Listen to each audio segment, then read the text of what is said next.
This is Ryan Thompson, Assistant AD for Athletic Communications here at Davenport University. And today I'm being joined by head baseball coach Kevin Tidey. Coach, for you guys, 21-18 so far this season and 11-5 in league play.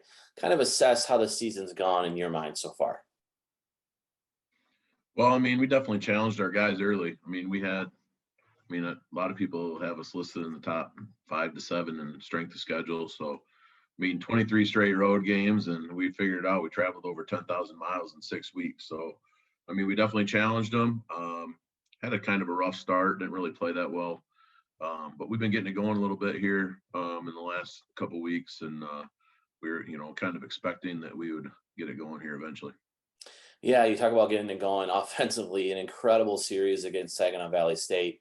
Scored 29 and 28 runs in the first two games of that series. I know the weather was a factor, but what else seemed to click for you guys in that series? Well, the weather was crazy. The wind was blowing straight out.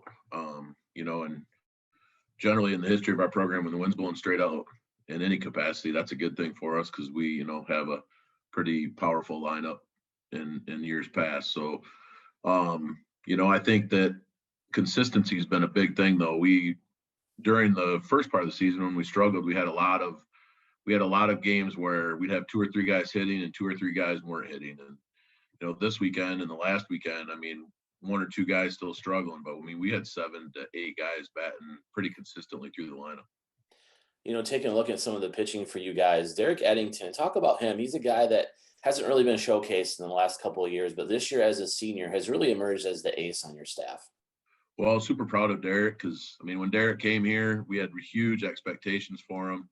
And then he had a major shoulder labrum issue and had pretty much had his whole shoulder redone. So he's really grinded over the last couple of years to get himself back into shape, and has been throwing really well for us, as of late. And really happy for him because I know that I've had 3 labrum surgeries myself. It's a tough thing to come back from. So I'm super proud of him and his work ethic with that. You've had some certain guys step up to the plate, but one of those guys, Ben Metz, he's the GLIAC Player of the Week this week. 6 home runs last week. Talk about his emergence a little bit. He's now batting, I think, 395 to lead the team.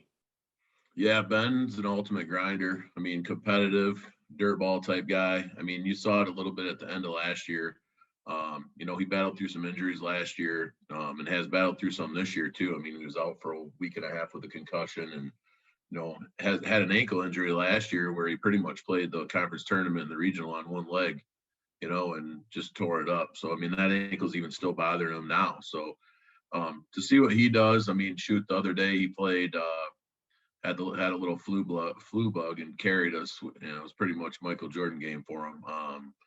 He was keeled over after every at bat, after every play in the outfield. He had his hands on his knees, and just a tough kid.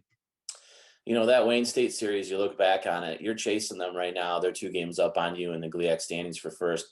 A split right there was a huge thing, but what's it going to take to maybe overcome the Warriors? I know they have some big games coming up, as you do, to conclude the GLIAC season.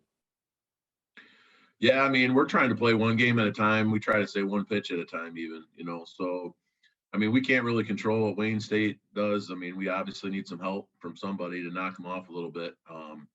We got to split with them in Northwood early, and the kind of weird series actually. We felt like the 2 games we lost in each of those series we could have won, but we also felt like we got pretty lucky winning the 2 that we won. So it was kind of, all right, we'll take our splits and get out of here. So,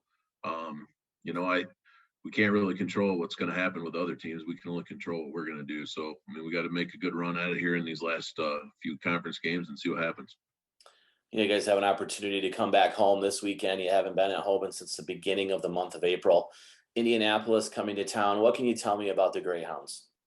They're a good club. We know for their first pitcher, their number 1 is really good. I've talked to some other schools that have played him and said that he's a legit, top pitcher in the country. So it's perfect for us because, we're going to go in and see. Those are the kind of guys that we have to be able to beat. We talked about that and a couple of our other conference games. If we're going to win like we want to and make a run, in the postseason and all that kind of stuff, we got to be able to beat teams number 1s. And if we can't do that, then we're not going to make much of a run.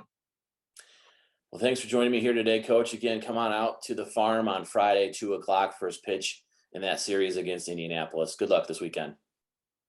Thanks. Supposed to be 70, so finally get some warm weather. A little bit better than the snow that I see outside my window right now. So Crazy. hopefully All right, it'll turn thanks. around. All right. Thanks, Coach. Yep. See ya.